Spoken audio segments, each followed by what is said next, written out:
chùm rệp su phụ mèo phôn này môi tiệt ơi chụp nhom ôm vào đó thiệt đây nhom đỡ bợ tự phôn này nhom đỡ bợ tự bột này khởi nhon phụ mèo phôn này này đỡ bợ anh đi chúng bợ sớm hơi dừng mạnh bợ tiệt đi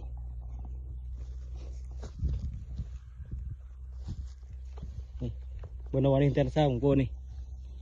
gạt tân sớm những bợ nó tiền này mới nè tự tối rồi hôi rồi hay vì sợ phụ mèo vô này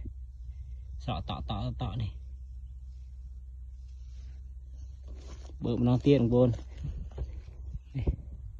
để bợ lột này bạn đi chanh hơi phụ mèo vô này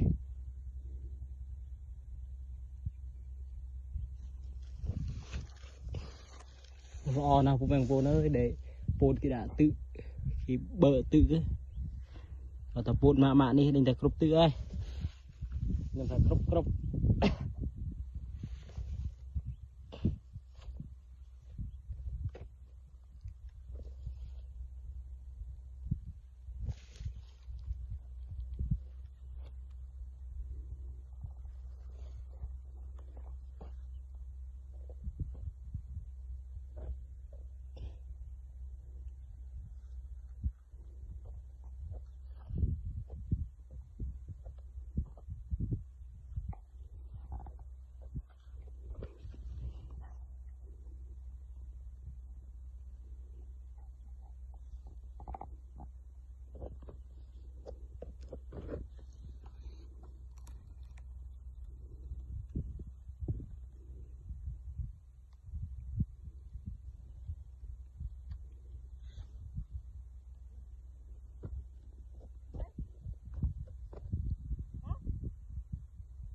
con bận mà nào này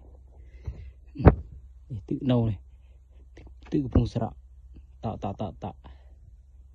đó này